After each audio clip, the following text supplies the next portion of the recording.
우리나라의 최권능 목사님은 평생 예수천당 불신지옥을 외치며 전도했던 하나님의 위대한 종입니다.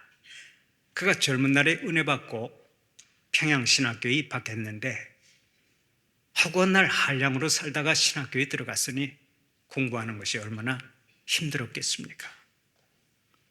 어느 날 학기말 시험을 치르는데 도무지 답을 알 수가 없었습니다. 시험지에 까만 것은 글씨요 하얀 것은 종이인 것을 알았지만 정답이 전혀 보이지 않자 최 목사님은 시험지를 앞에 두고 열심히 기도했습니다. 전능하신 하나님 아버지, 정답이 안 보입니다. 제가 전도하느라 공부를 못했으니 하나님께서 정답을 가르쳐 주시옵소서. 가르쳐 주실 줄로 믿습니다.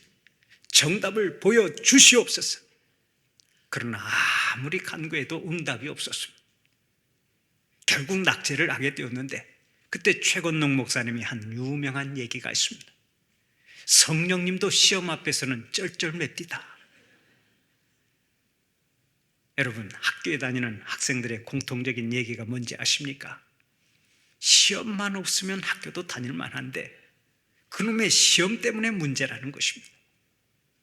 시험은 학생들을 불안하게 만듭니다. 긴장하게 만듭니다. 고통스럽게 만듭니다. 부담감을 가져다 줍니다. 그래서 시험 없는 세상에서 살고 싶다고 목소리를 높이는 것입니다. 그런데 이런 시험을 학생들만 치르는 것이 아니죠. 사회에 나오면 그때도 모든 것이 시험투성입니다. 취직시험, 자격시험, 면허시험, 승진시험, 직장에서의 시험, 사업시험 등등 시험이 끝도 없이 찾아옵니다. 연속해서 시험을 치러야 하는 것입니다. 그뿐 아닙니다. 우리가 한 생을 살아가면서 겪는 온갖 시련과 고난과 질병과 사고와 실패가 다 시험인 거예요. 모든 것이 시험입니다. 그래서 누군가 이렇게 말한 바 있습니다. 인생은 그 자체가 시험장이다. 그렇습니다. 인생은 그 자체가 시험장입니다. 그런데 우리의 신앙생활도 똑같습니다. 시험이 없는 신앙생활은 없습니다. 신앙생활을 하면서도 우리는 끊임없이 시험을 당합니다. 시험이 없고 고난이 없는 곳은 오직 천국밖에 없습니다. 그러니까 시험이 싫으신 분은 이렇게 기도하면 됩니다. 하나님, 저는 시험이 싫습니다. 그러니 속히 저의 생명을 거두어 주시옵소서. 다행히 아멘 하는 분이 없었군요. 인생은 시험장이라고요. 사는 날까지 시험을 피할 수 없는 것이 우리의 운명입니다. 그렇다면 시험을 이기는 것이 상책이겠죠? 시험이 없는 세상이 아니니까, 언제나 시험이 찾아오는 세상이니까 우리는 시험을 이겨야만 되는 것입니다. 사랑하는 우리 성도들은 어떠한 시험이 찾아와도 언제나 이기는 자들이 되시기를 축원합니다. 시험이 아무리 많아도 이기면 되는 거예요. 그러면 시험은 어떤 것들이 있습니까? 먼저 스스로 만들어내는 시험이 있습니다. 누가 뭐라고 하지도 않았는데 스스로 상처받고 스스로 오해하고 스스로 자격지심에 빠지고 스스로 열등감에 빠져서 시험에 드는 경우가 있습니다. 자기의 능력이 그것밖에 안 되니까 괜히 짜증을 내고 화를 내는 것인데 바로 이것이 스스로 만들어내는 시험입니다.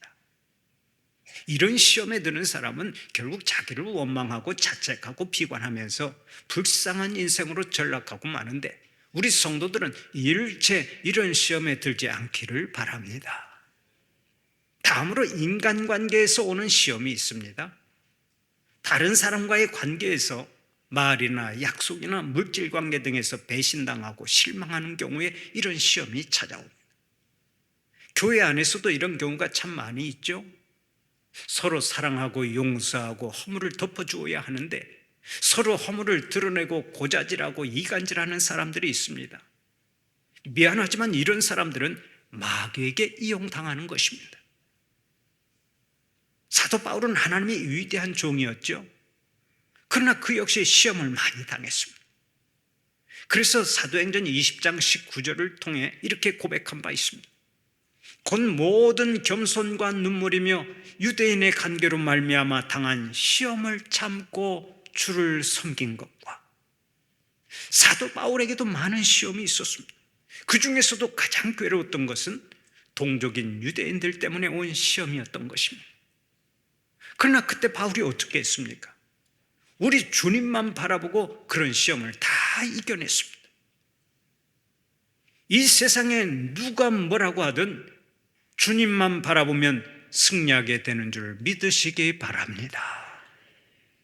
사람들이 다 나를 외면하고 무시한다 할지라도 나를 인정하고 사랑하시는 주님을 바라보면 주님께서 나의 손을 들어주시는 것입니다.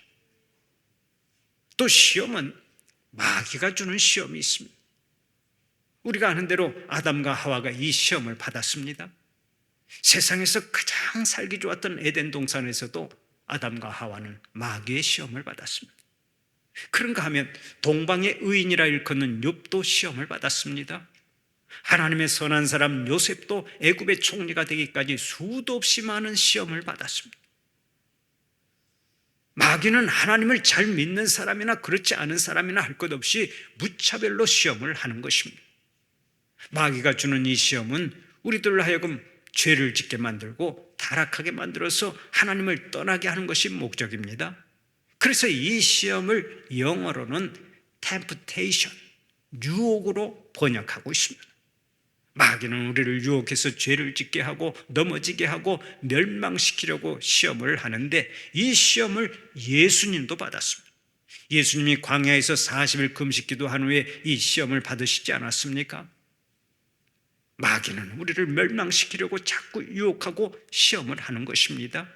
그런데 이 시험의 실체를 알고 있으니까 우리는 염려할 것이 없습니다. 어떤 사냥꾼이 사냥을 하다가 2마리의 멧돼지를 발견했습니다. 즉각 총을 쏘았는데 그 중에 1마리를 명중시켜서 그 멧돼지가 그 자리에서 죽었습니다. 그런데 또 1마리는 다리에 맞았는지 피를 흘리면서 걸음아 나 살려라 하고 도망을 갑니다. 자, 여러분 같으면 2마리의 멧돼지 중에서 어떤 멧돼지를 쫓아가겠습니까? 산 놈입니까? 죽은 놈입니까? 질문이 너무 어렵습니까? 멧돼지 2마리를 총으로 쏴서 1마리는 죽었고요. 그래서 움직이지도 않고 있고요. 1마리는 빗 맞아가지고 다리를 쩔뚝이면서 도망을 갑니다. 그러면 어떤 멧돼지를 쫓아가야 하느냐 하는 말씀입니다. 당연히 산 놈을 쫓아가서 잡아야지요.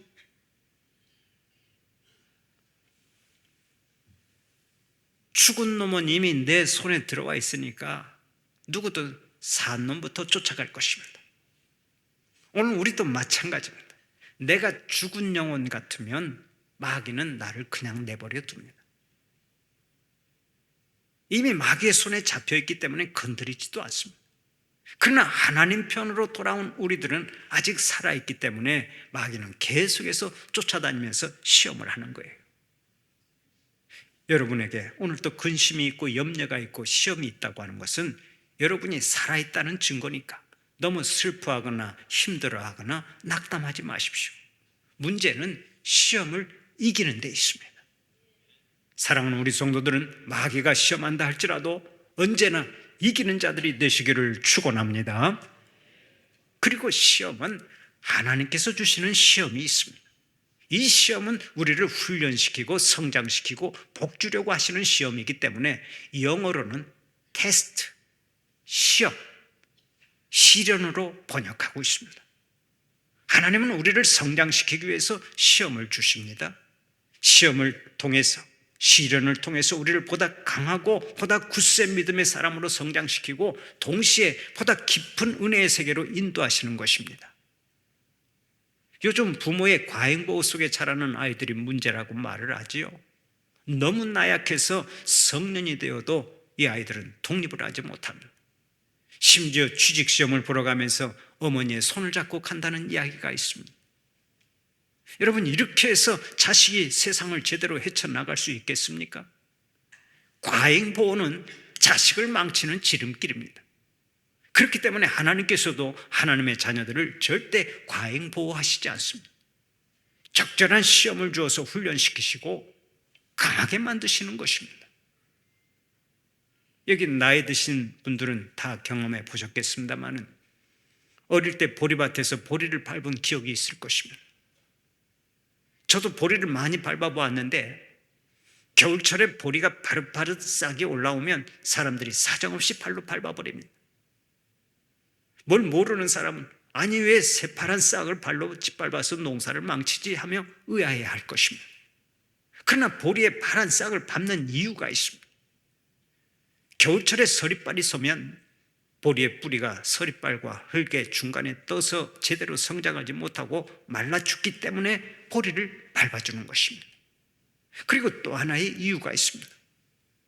보리를 밟으면 싹이 강해지기 때문에 발로 밟는 것입니다. 보리는 이 싹이 잘 자라면 한 포기에 보리알이 450알이나 열립니다. 그러나 처음 돋아난 줄기는 약하기 때문에 그대로 자라면 그렇게 많은 나달을 떠받칠 수가 없습니다. 많이 맺혀야 100알 정도 맺힙니다. 그래서 농부는 보리가 싹을 내자마자 곧바로 밟아버립니다. 그러면 올라오던 싹이 사정없이 꺾입니다. 그런데 그 꺾인 싹이 죽는 게 아닙니다. 밟히더라도 다시 일어납니다. 밟힌 싹이 다시 일어나는데 그때는 처음과 비교가 안 될 정도로 강한 줄기가 되어서 450알의 나달을 넉넉히 떠받칠 수 있게 됩니다. 보리는 사람들의 발의 밟힘으로 인해 더 많은 이삭을 맺을 수 있는 강한 줄기로 자라게 되는 것입니다. 바로 이것입니다. 하나님의 자녀들도 시련과 고난의 훈련을 통해서 더 강한 사람이 되고 더 귀한 사람이 되고 열매를 많이 맺는 사람으로 성숙해 가는 것입니다.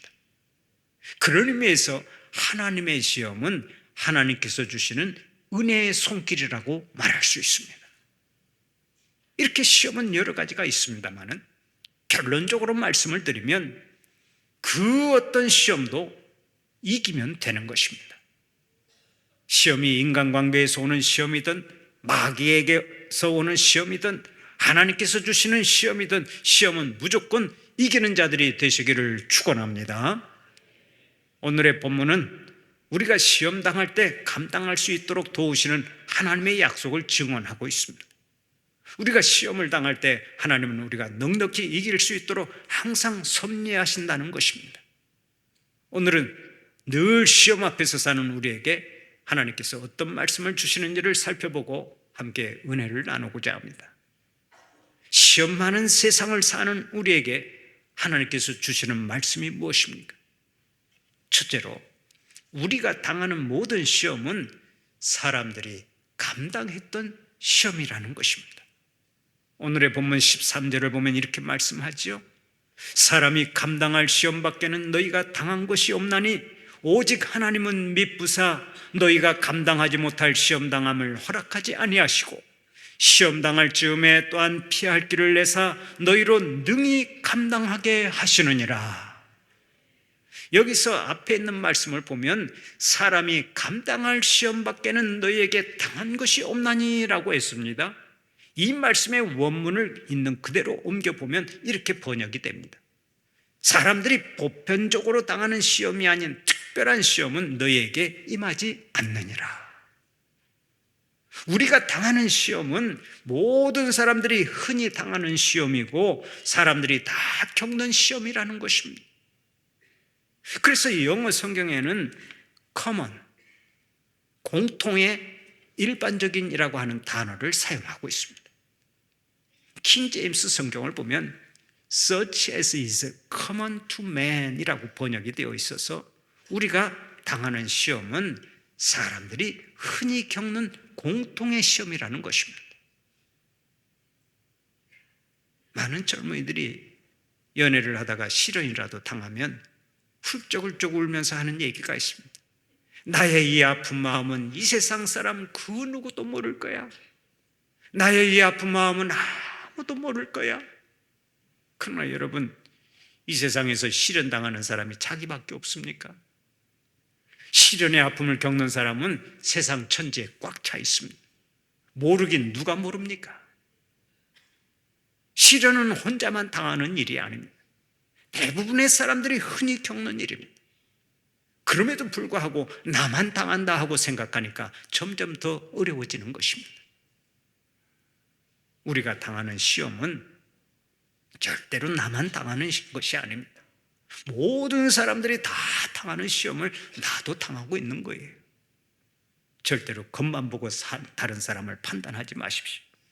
세상에 시험이 없는 사람은 없습니다. 모두가 나름대로의 시험이 있습니다. 그리고 시험의 성격도 다 다릅니다. 어떤 사람은 갑자기 시험을 당하는 경우가 있습니다. 마치 교통사고를 당하듯이 갑자기 시험을 만나는 경우가 있는데, 그런 시험도 나만 그렇게 갑자기 당하는 것이 아닙니다. 성경에 나오는 욥이 얼마나 갑자기 시험을 당했습니까? 그야말로 눈 깜짝할 사이에 최고의 행복의 자리에서 최악의 불행의 자리로 떨어졌습니다. 그런데 많은 성도들이 이런 시험을 당했고 또 그 시험을 이겨냈습니다. 우리가 당하는 시험도 이와 똑같고, 우리의 믿음의 선배들처럼 이런 시험을 우리도 이겨낼 수 있는 줄 믿으시기를 바랍니다. 저는 여러분이 당하는 시험의 그 구체적인 깊이와 어려움을 잘 모릅니다. 그러나 한 가지는 분명하게 말씀드릴 수 있습니다. 일체의 시험 없이 천국에 간 성도는 단 한 명도 없다는 것이 그것입니다. 천국으로 가는 길은 시험의 골짜기를 통과하고 가는 길입니다. 성도들이 모두 다 그 길을 갔습니다. 그 시험을 다 이겨냈습니다. 그렇다면 오늘 우리가 당하는 시험도 다 이기게 되는 줄 믿으시기 바랍니다. 두 번째로, 감당하지 못할 시험당함을 허락하지 아니하신다는 거예요. 오늘의 본문 13절을 보면 이렇게 말씀하고 있죠. 하나님은 미쁘사 너희가 감당하지 못할 시험당함을 허락하지 아니하시고, 여기서 하나님은 미쁘사라고 했는데, 미쁘다라고 하는 말은 신실하다, 약속을 지킨다라는 뜻입니다. 하나님은 우리를 구원하심에 있어서 신실하십니다. 우리를 구원하시는 일을 중간에 포기하거나 그만두는 일이 없습니다. 그래서 빌립보서 1장 6절을 보면 이렇게 말씀합니다. 너희 안에서 착한 일을 시작하신 이가 그리스도의 예수의 날까지 이루실 줄을 우리는 확신하노라. 하나님은 신실하시고 약속을 지키시는 분이기 때문에 그 어떤 시험이 있어도 우리를 구원하시고 우리의 손을 들어주신다는 말씀입니다. 하나님께서는 절대로 우리를 포기하시지 않습니다. 우리를 실패의 자리로 굴러떨어지도록 외면하시는 분이 아닙니다. 그래서 하나님은 우리가 감당할 수 없는 시험은 허락하시지 않는다고 말하는 것입니다. 만약 우리가 너무 힘든 시험을 당해서 일어나지 못하고 멸망의 길로 가게 되면 하나님의 마음이 얼마나 아프시겠습니까? 그러므로 이런 일이 일어나지 않도록 하나님께서는 우리가 감당할 만한 시험만 허락하시고 우리가 시험 당할 즈음에 정확하게 개입하십니다. 시험을 이길 수 있도록 믿음 주시고 힘 주시고 은혜를 베풀어 주시는 것입니다. 우리는 흔히 시험을 당할 때 어쩌다가 잘못되어서 그런 일을 당했다고 생각합니다. 어쩌다 남의 사건에 말려들거나 실수해서 그렇게 되었다고 생각합니다. 속된 말로 재수가 없어서 시험에 들게 되었다고 생각하기도 합니다. 그러나 이 세상에 절대로 우연은 없습니다. 모든 것은 하나님의 섭리 가운데서 일어나는 거예요.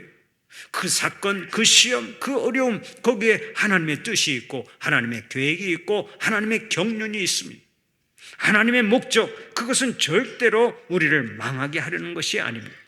괴롭게 하려는 것도 아닙니다. 어디까지나 훈련이요 시련입니다. 나를 더 강하게 만들고 더 그 은혜를 감당할 수 있는 사람으로 성장시키려고 하는 거예요. 그러므로 하나님은 내가 당하는 시험의 모든 것을 친히 조절하시며 적절한 시험만을 허락하십니다. 하나님께서 시험의 시간과 시험의 무게까지도 다 주관하시고 섭리하시는 것입니다. 하나님께서 어느 날 아브라함을 시험하셨습니다. 100세에 얻은 아들 이삭을 제물로 바치라는 것입니다. 여러분, 이보다 더 큰 시험이 어디에 있겠습니까? 정말이지 이보다 더 큰 시험, 이보다 더 감당하기 어려운 시험은 없을 것입니다. 하지만 우리가 꼭 기억해야 할 것이 있습니다. 하나님께서는 아브라함이 믿음의 초보 단계에 있을 때 이런 시험을 하신 것이 아니라는 사실입니다. 이 시험은 아브라함이 믿음의 깊은 경지에 이르렀을 때 하신 거예요. 아브라함이 하나님을 따라 나선 지 40년 가까이 되고 믿음의 큰 사람이 되니까 바로 그때 하나님께서 큰 시험을 하셨습니다. 바로 이것입니다.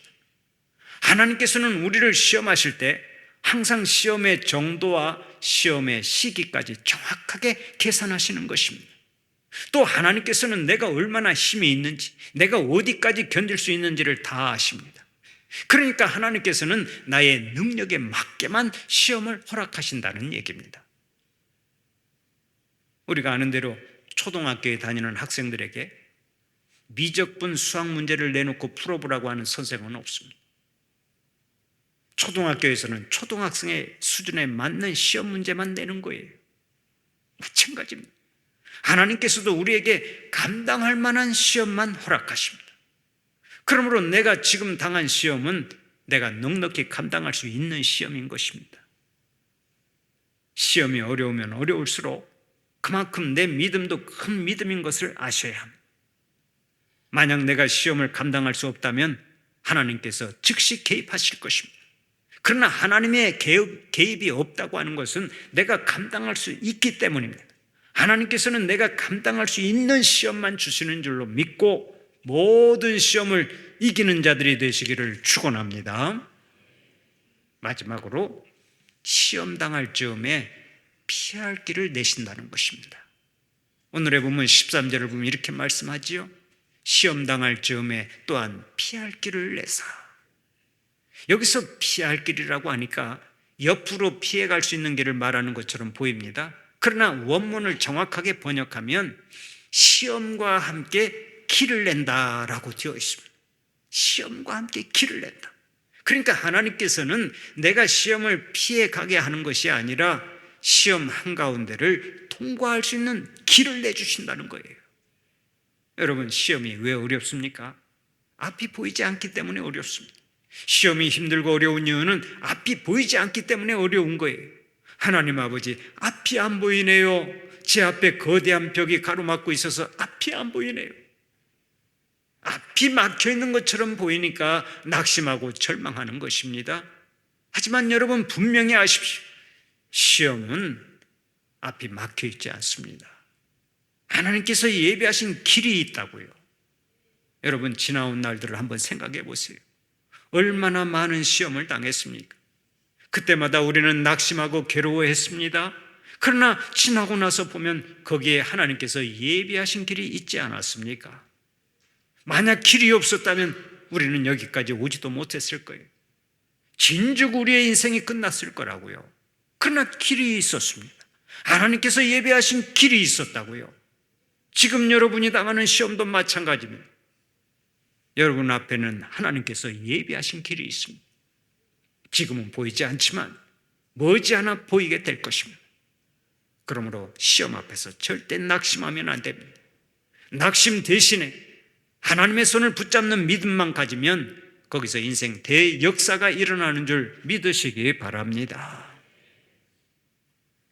미국 알라바마에 엔터프라이즈라고 하는 마을이 있는데 거기에 목과 바구미 기념비가 있습니다. 여러분, 어째서 그곳에 곤충 기념비가 세워진 줄 아십니까? 그 이유가 다음과 같습니다. 알라바마는 본래 목화밭이었습니다. 주 전체가 목화를 심었습니다. 오로지 목화만을 심고 그 목화를 따서 부자가 된 지역인데 어느 해부턴가 거기에 이상한 버러지가 생겼습니다. 바구미 벌레가 생겨서 온통 다 먹어버리는 것입니다. 도무지 농사를 지을 수가 없었습니다. 그런데 바로 그때 일명 땅콩 박사로 불리는 조지 워싱턴 카바라고 하는 식물학자가 이런 생각을 했습니다. 이렇게 벌레 때문에 농사가 안 되니까 이제 우리는 땅속으로 들어가는 농사를 하는 수밖에 없다. 그 마을 사람들이 그의 조언을 듣고 땅콩 농사를 시작했는데 그 땅콩 농사가 큰 성공을 거두게 되었습니다. 지미 카터 대통령도 땅콩으로 농사를 지어서 부자가 되고 나중에 대통령이 되지 않았습니까? 어쨌든 그 마을 사람들이 땅콩 농사로 대성공을 거둔 후에 이렇게 말하기 시작했습니다. 바구미 벌레가 공로자다. 바구미 벌레가 우리에게 복을 가져다 주었다. 그 말이 퍼지고 커지면서 마침내 목화 바구미 기념비를 세우게 된 것입니다. 여러분, 바구미 벌레가 아니었다면 그들이 땅콩 심을 생각을 했겠습니까? 이것을 잊지 마세요. 하나님께서는 시험당할 즈음에 반드시 피할 길을 주십니다. 그리고 그 시험을 잘 극복하기만 하면 하나님께서는 오히려 나중에 장대하게 되는 복을 주십니다. 그러므로 시험당할 때도 낙심하지 않고 우리 하나님을 바라보는 것이 얼마나 중요한지 모릅니다. 우리가 아는 대로 파도가 없는 바다는 없습니다. 아무리 잔잔한 바다라도 반드시 파도가 일렁이게 되어 있습니다. 그런데 이는 우리 인생도 마찬가지입니다. 파도가 없는 인생은 단 한 명도 없습니다. 그런데 우리가 꼭 기억해야 할 것이 있습니다. 똑같은 파도가 밀어닥쳐도 어떤 사람은 그 파도를 헤치고 힘차게 항해를 해나가고 어떤 사람은 그 파도에 밀려가다가 난파당한다고 하는 사실이 그것입니다. 그렇다면 무엇이 문제입니까? 우리가 아는 대로 파도는 문제가 아닙니다. 파도를 어떻게 헤쳐나가느냐 하는 것이 문제의 핵심인 것입니다. 파도의 존재를 인정하고 그 파도를 잘 헤쳐나가는 것이 중요한 것이라는 말씀입니다. 사랑하는 우리 성도들은 시험 많은 이 세상에서 언제나 하나님을 바라보고 살면서 모든 시험을 이기고 인생 대역전의 주인공들이 되시기를 간절히 축원합니다.